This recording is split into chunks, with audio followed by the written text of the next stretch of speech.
I don't shake hands with staff. That line didn't drop, it detonated, loud enough to hush the laughter circling the rooftop bar. Crisp enough to cut through the jazz playing in the corner. Sharp enough to pull every pair of eyes toward the man who said it.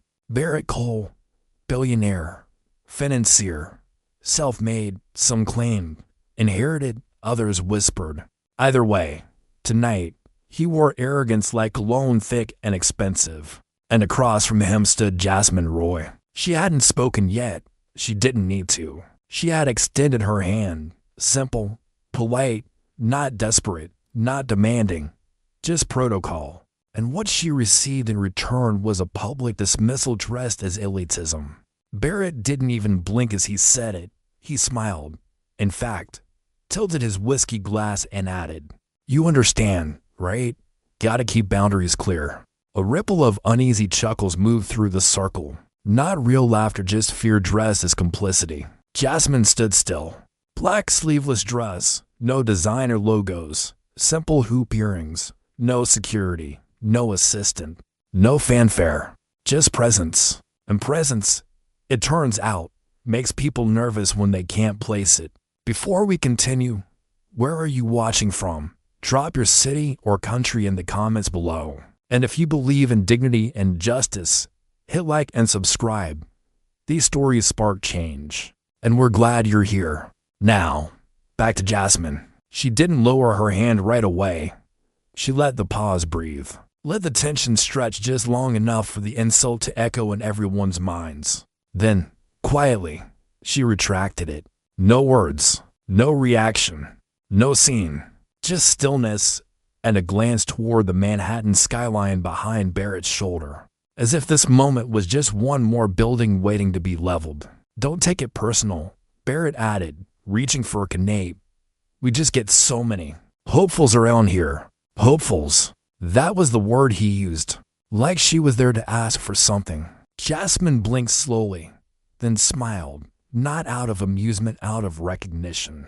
She'd heard this before. She'd lived this before. At 27, AVC panelists had told her, "You have the numbers, but not the look." At 31, a boardroom gatekeeper had said, "Are you the assistant or the actual founder?" At 38, an investor shook her brother's hand, but not hers even though she owned 80% of the firm. And now, tonight, this man thought he was making a point, but he was just marking the end of his own chapter.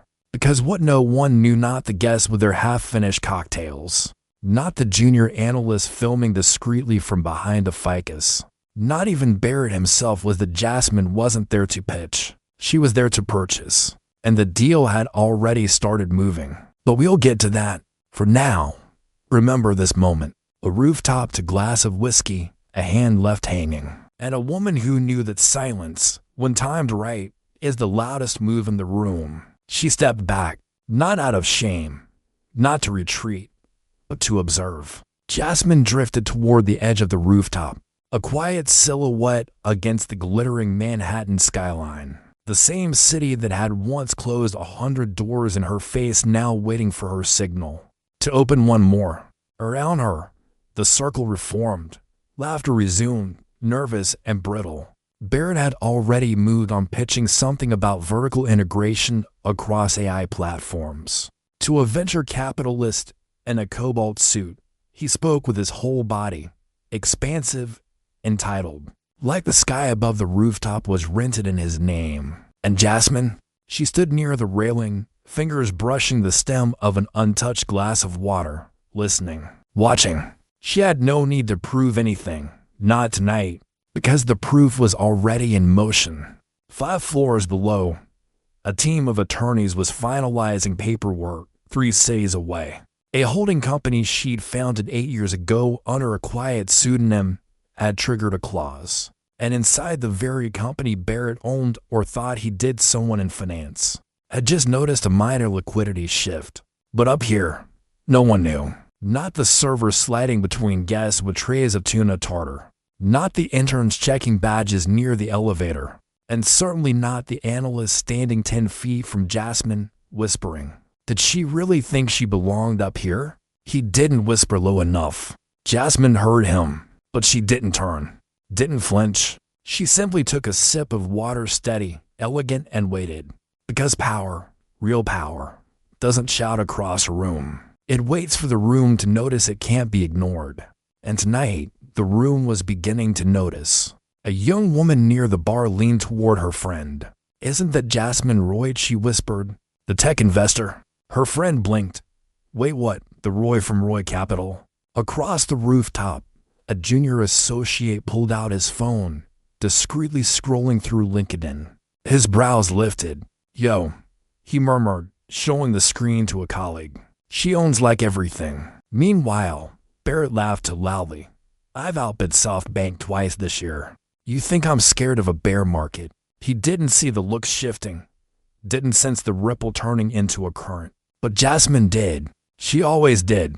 And somewhere in the distance, her phone vibrated once, brief, discreet. She glanced at the screen. One word: verified. Her eyes didn't widen. Her breath didn't hitch. She just turned slightly toward Barrett. He hadn't noticed yet. He wouldn't, not until it was too late. The analyst near her, the one who'd questioned her presence, still hadn't moved, still hadn't apologized, still didn't understand who he'd been standing beside. And that, Jasmine knew, was the real problem. Not that they didn't know her name, but that they thought names were what made someone matter. Security was supposed to screen the guest list tighter. The voice came from Claudia Nguyen, event coordinator, late 30s, clipboard always in hand, earpiece always blinking. She wore authority like a second skin and stress like perfume. She didn't yell, but her words sliced. Jasmine had barely moved from her corner when Claudia approached her, flanked by a tall man in a gray blazer and a headset. Rooftop security, the discreet kind. "I'm sorry," Claudia said, voice cool but clipped. "This area is restricted to core equity partners and confirmed investors." Jasmine didn't respond. She didn't have to. Claudia continued, clearly uncomfortable with the lack of reaction. "I understand there may have been some confusion at check-in, but we've had issues before with uncredentialed attendees blending in." She smiled, tight. "It happens, especially when people don't realize how selective the circle is." The pause after people wasn't long, but it was long enough. The security man shifted awkwardly beside her. Jasmine looked up slowly, not at Claudia but past her, to Barrett Cole. He was still mid-sentence, talking about Series C evaluations and regulatory arbitrage, still unaware of the quiet demolition beginning just outside his spotlight. "I can have somebody escort you downstairs," Claudia offered, mistaking silence for compliance. "You're welcome to wait by the lobby bar. We'll let you know if any openings arise." That was the cue. Two men nearby turned their heads. One smirked. Another took a slow sip of scotch, amused. Behind them, the young intern, the one who'd whispered earlier, lifted his phone, screen already recording. He wasn't sure why, just that something felt off, charged, uneven. Jasmine's reply was quiet. "Is Barrett's name on the acquisition ledger?"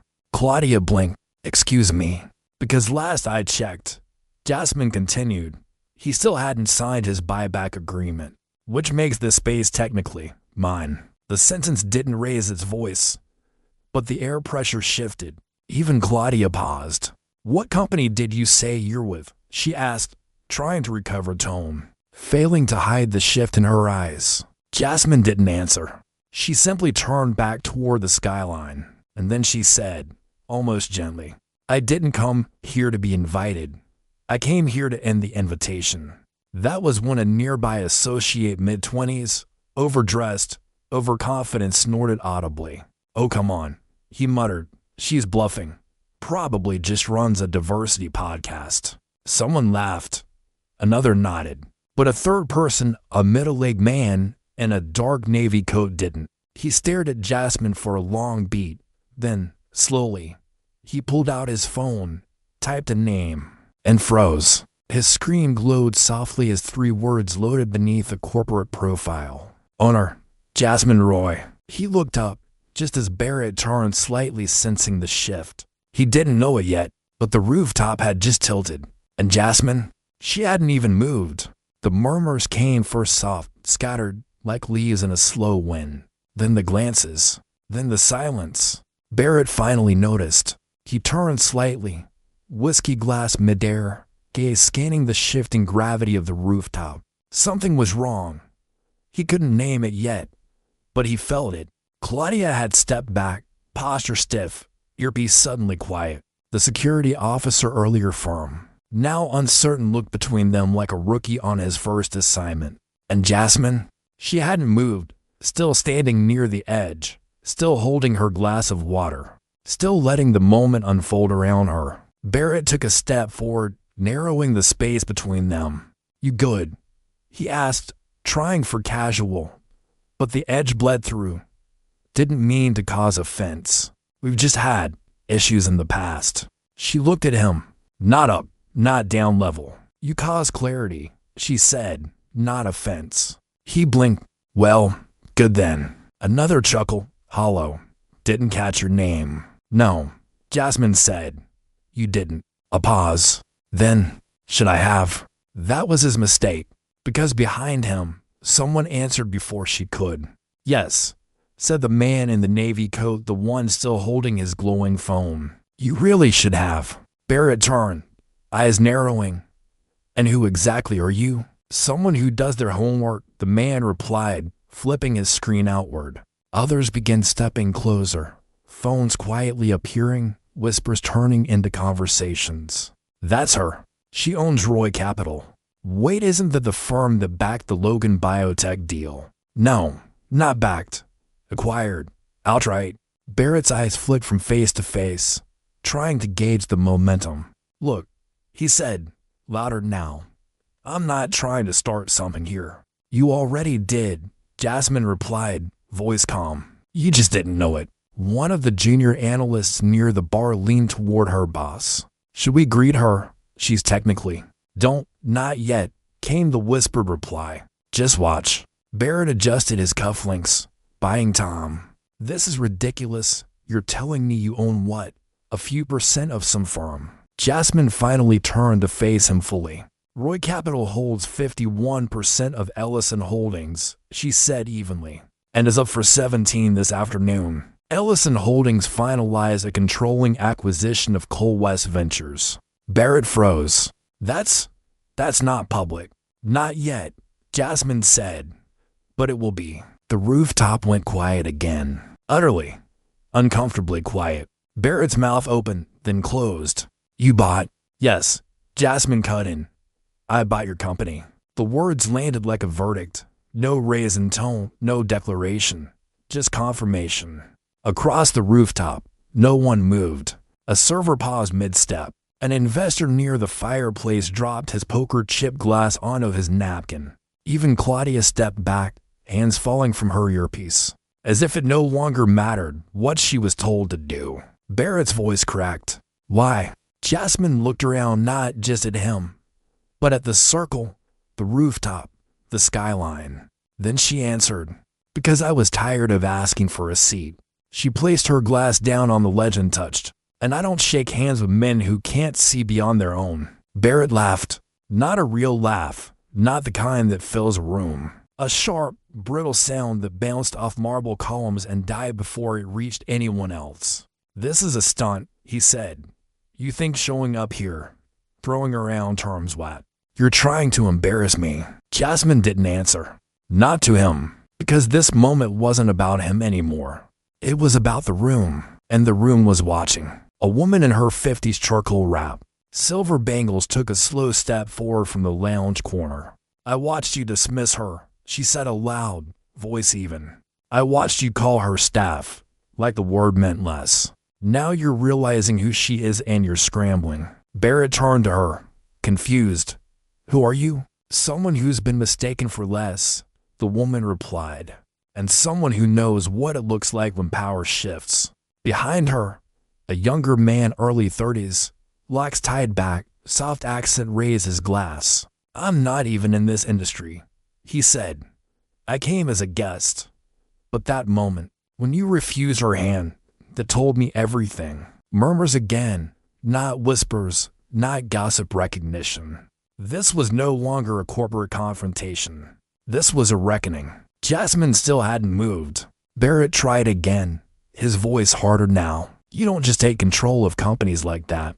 You don't walk into someone's business and stage a takedown. Jasmine's gaze didn't flicker. She'd heard that tone before.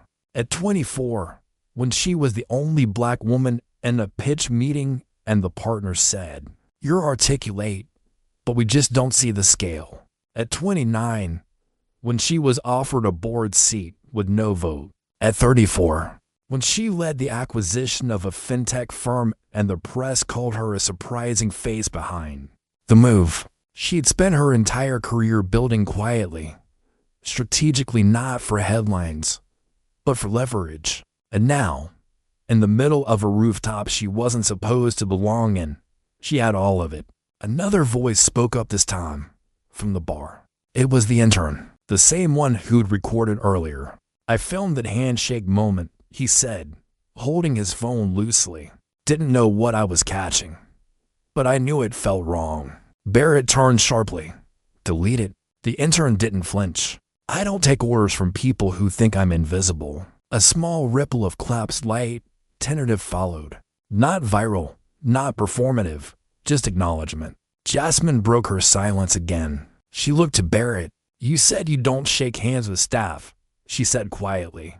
"But here's the thing." She stepped forward once, slowly. "Some of us started as staff, built everything from the basement, learned the rules because we weren't allowed to break them. Another step. Now we don't need to shake hands to make deals. We write the terms, and sometimes." She stopped directly in front of him. "We buy the building." Barrett stared at her, jaw tight, pulse visible in his neck. Behind them, someone whispered, "This is what justice looks like."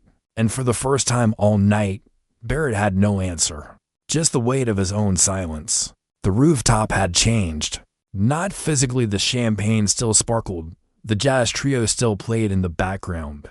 The skyline still gleamed like wealth dressed in glass and gold. But the energy?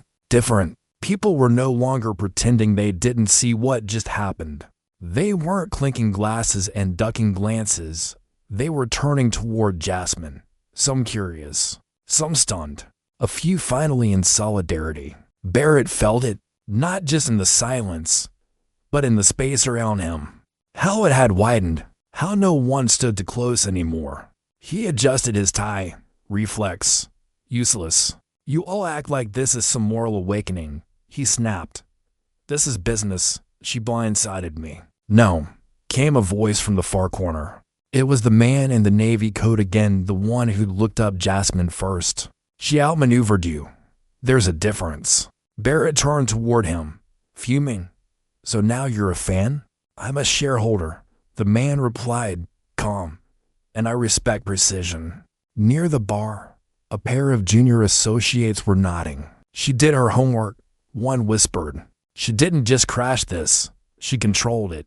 Barrett heard them. He turned back to Jasmine. "This is a spectacle," he hissed, low enough for only her to hear. "Exactly," she replied. "One you created when you thought I didn't matter." A woman in a cobalt blazer stepped forward, CFO of a mid-sized tech firm. Jasmine recognized her. "You know what's funny?" the woman said, eyes on Barrett. "The only reason I came tonight was to talk to you about strategic partnerships." Barrett exhaled, relieved. "But now," she continued, turning to Jasmine, "I think I'm talking to the wrong CEO." Barrett's face fell. Laughter bubbled near the bar, soft but honest. Then came the final crack, from Claudia, the event coordinator, still holding her clipboard, still wearing the earpiece. But now, different, less composed, less aligned. She stepped forward, swallowing hard. "I owe you an apology," she said, voice taut. "I treated you like a gatecrasher. That was wrong." Jasmine nodded once. Acknowledgement, not forgiveness. Then Claudia turned to Barrett, quiet but direct. "And you humiliated a woman you didn't even recognize. That wasn't policy. That was ego." Barrett's mouth opened, but nothing came out. People were watching now. Phones were up, whispers were down. The room was rearranging itself. And in its new shape, Barrett was no longer at the center. Jasmine didn't need to say anything else. She stepped back, not in retreat but in confirmation, as if to say, I already did what I came here to do. You just finally noticed. Barrett paced, a small circle, tight, contained, like a lion trying to remember how it used to rule the cage. Jasmine didn't watch him, not directly. She stood a few steps back now, letting the weight of his unraveling settle into the space. Claudia had rejoined the crowd, no longer shielding him. Phones were still up, eyes still watching, but no one moved to interrupt. And then he snapped. You know what? Barrett said, voice louder than it needed to be. Let's settle this. He stepped toward her. You think you're smart, ruthless, fine. But you don't know this game like I do. You don't make moves like this without understanding the market fallout. He jabbed a finger toward her chest, not touching, but close. You just jeopardized a $300 million merger by pulling a stunt. You don't even know what you're holding. Jasmine's face didn't flinch, but her hand, ever so slightly, shifted toward her phone. Not panic, just coordination. Before she could speak, someone else did. Careful, Mr. Cole, came a low voice from the back. A man in a tailored gray suit stepped forward, older, calm. He raised a hand toward Barrett but looked at Jasmine. Ma'am, I represent the Federal Oversight Committee for Mergers and Acquisitions. Your firm filed the preliminary notification 2 weeks ago. Everything's been flagged clean. He smiled, almost respectfully. And the fact that I received an NDA renewal from your general counsel 15 minutes ago suggests you knew exactly what you were holding. Barrett froze, eyes wide, breath short. The man continued, we've seen plenty of takeovers. But this, he glanced at the guests around him. This was chess, not checkers. Murmurs again, stronger now. Barrett's voice cracked. You're enjoying this, aren't you? Jasmine finally looked at him. Direct. I don't enjoy watching people fall, she said. I just stop holding the ladder when they step on my hand. He swallowed. I'll fight this, publicly. You'll look petty. She took a small step forward, not aggressive, just anchored. You called me staff, in front of 40 witnesses, on camera. A pause. Petty already left the building. From the edge of the circle, a new voice. Actually, it's going viral. It was the intern, holding up his phone, eyes wide. Your quote, I don't shake hands with staff, it's already clipped. 1.2 million views in the last 10 minutes. Barrett's face drained. He looked around. No allies, no exits, just judgment, and the realization that this wasn't just business. This was memory, and the internet never forgets. Jasmine leaned in slightly, just enough for him to hear. No one needs to cancel you, Barrett. She smiled, soft, cold. You canceled yourself. Then she turned away, the circle parting for her like silk underwater. Behind her, Barrett stood alone, and the rooftop kept breathing freer now. Jasmine didn't walk fast. She didn't need to. Each step across the rooftop was deliberate, unhurried, like someone turning pages in a book she'd already read. The guests parted for her, quietly, instinctively. Behind her, Barrett hadn't moved, still stuck in the aftershock of irrelevance, still blinking like the lights had gone out. But in front of her, the room began to shift again. A man in a navy linen suit, CEO of a logistics tech startup, cleared his throat as she passed. Ms. Roy, he said, half question, half prayer. Was this personal?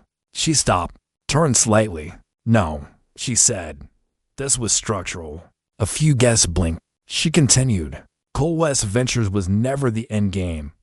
It was a clog in a pipeline, blocking innovation, redirecting capital, undervaluing talent. She looked at him. I don't remove people. I remove barriers. A silence fell. Not awkward, reverent. From the back, a woman near the balcony whispered, she's not replacing him. She's rewriting the whole board. And she was right, because while Barrett had spent the last decade branding himself as a maverick, Jasmine had been building what he never saw coming, a network. Roy Capital wasn't just a fund. It was a nexus, spanning biotech, fintech, media, real estate, backing founders who'd been rejected, acquiring platforms others discarded. quietly threading together pieces the market thought were unrelated until they weren't. Tonight was never about ego. It was about scale.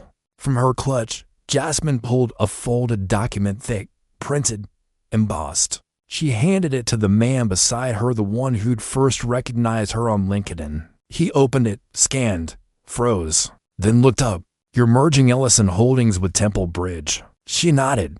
Gasps, small and sharp, rippled outward. Temple Bridge was one of the most conservative, legacy-locked institutions on the East Coast. Untouchable. Until now. "It'll take 6 months," Jasmine said. "But once finalized, the new entity will oversee capital allocation across 4 verticals and 18 subsidiaries." She paused. No more boys' clubs. No more silent vetoes. No more "you don't look like" leadership. Someone near the fire pit clapped. Just once. Then again. Soon, others followed scattered applause, hesitant at first, then gathering weight. Not because they were impressed, but because they were ready. Barrett was still standing near the bar, pale, unmoored. He opened his mouth, then closed it again. There was nothing left to say, nothing that would land, because Jasmine hadn't just bought his company. She'd mapped it, dissected it, and woven it into a system that didn't need him anymore. She had erased his relevance not with noise, but with infrastructure. As she stepped forward again, a young woman in a red blazer whispered to a friend, "She's not here to prove she belongs. She's here to prove the room was never big enough." By now, the rooftop was no longer a party. It was a reckoning. Gone were the champagne toasts and polite deal talk. In their place, silence, wait, the quiet shuffle of people rethinking everything they thought they knew. Barrett stood frozen, out of frame. Jasmine stood centered not by spotlight, but by gravity. She turned slowly, her gaze sweeping the space, not with arrogance, with awareness, because she knew this wasn't just about one man's downfall. This was about what his fall revealed. She spoke, not to anyone in particular, but somehow to everyone. "I've sat in rooms where people smiled at my pitch and stole it later. I've worn badges marked guest while owning 60% of the room. I've been told to start small by men who inherited everything." Her voice didn't rise, but it filled the air. "I've watched good people leave the game early because the cost of staying was their dignity." She paused. "I didn't build Roy Capital to be a revenge machine. I built it to be a reset button." Eyes locked. No one moved. She raised her hand slightly, not to command, but to invite attention. "We're not asking for access anymore. We're designing systems that don't require your gate. We're not waiting for the next invitation." She turned toward the skyline, the city lights painting her in gold and steel. "We're building new tables. And this time, a breath. We decide who eats." The words dropped like verdicts, not shouted, declared. In the silence that followed, someone whispered, "She's not disrupting the space. She is the space." Claudia stepped forward, the clipboard now forgotten in her hand. Her voice shook, but not from fear, from conviction. "We'll clear out the north wing," she said, "if you want to announce the merger formally." Jasmine turned to her. "No." Claudia blinked. "I don't need to announce anything tonight." She looked back at the guests, some powerful, some watching power for the first time. "Let them hear about it the usual way. Tomorrow morning, through headlines." With that, she reached into her bag and handed her phone to the junior analyst who'd recorded the earlier exchange. "Send the clip to your editor," she said. "Tell her it's Tom." He nodded, stunned. "Yes, ma'am." And just like that, Jasmine turned away. Not to leave, but to recenter. Because the game hadn't ended. It had been rewritten. Jasmine didn't say another word. She didn't have to. The message had already detonated, not in volume, but in consequence. And the aftershocks, they started small, barely a tremble, but they spread fast. Near the bar, the young intern who'd filmed everything stood taller. He tucked his phone away, heart pounding not from fear, but alignment. For the first time in his 6-month career, he realized he'd just witnessed history, not a headline. A handover. "I'm going to work for her one day," he whispered to himself. Not far from him, the woman in the red blazer turned to her colleague, stunned. "I interned at Roy Capital 2 summers ago," she said, voice still shaking. "She is the same in the boardroom, even quieter, even deadlier." Her colleague blinked. "I thought this was going to be a networking night." "It is," she replied, "just on a frequency most people never hear." On the far end, a group of mid-level investors huddled. They spoke in half sentences, darting glances toward Jasmine. "Should we follow up? Get ahead of the peer cycle? Reallocate funds?" "Too late. She has already moved the floor beneath us." And they were right, because Jasmine hadn't just bought a company or delivered a mic drop. She'd altered gravity. The power no longer sat with the loudest voice. It resided with the one who spoke last and most precisely. Barrett stood alone now, jaw clenched, fist at his side. He tried to make eye contact with anyone, Claudia, the analysts, even the security guard. But no one met his gaze. Not out of fear, out of calculation. He no longer had anything to offer, and worse, nothing left to take. A tall woman in a gold shawl passed by him on her way out. She didn't stop, didn't speak. But as she passed, she said softly, "That's why we remember our staff's names." The words weren't cruel. They were closure. Back near the lounge chairs, the man in the navy coat, the one who first looked her up, stood in deep thought. She didn't come to impress, he said, half to himself. She came to install. Install what? Order. A new architecture of how power moves. Jasmine had made it clear. If the room doesn't see you, don't shout. Buy the building, then turn off the lights. From the shadows, a young assistant, clipboard in hand, forgotten until now, approached Jasmine cautiously. "I know I'm not supposed to say anything," she began, "but I saw what they did to you earlier. I just wanted to say." Jasmine turned, met her eyes. "You don't have to say anything," she said gently. "You just have to remember it." And the girl did, because for her, tonight wasn't just about witnessing power. It was about possibility. The rooftop had thinned. Guests trickled toward the elevators, some dazed, some deep in thought. No one was laughing anymore. No one was networking. They were processing. What they'd witnessed was not just an upset. It was an unseating. And in the center of the aftermath stood Jasmine, still composed, still centered. But now, more visible than ever. Claudia lingered near the edge, clipboard lowered, lips pressed tight. She looked at Jasmine not with defiance, not with fear, but with clarity. All her career, Claudia had been the one who knew how things worked, who got the guest list, who knew who to seat near whom. She had power adjacent, soft, but tangible. Until tonight, until she realized the room she curated wasn't hers to control. She took a step forward, just one. "Ms. Roy," she began. Jasmine looked over. Claudia hesitated, then said quietly, "I thought I was protecting the circle. Turns out I was just fencing off the garden." A pause. "I hope you tear the whole thing open." Jasmine didn't smile, didn't nod. She simply said, "Next time, don't mistake proximity for ownership." And with that, Claudia stepped back. Lesson learned. Across the terrace, Barrett hadn't moved.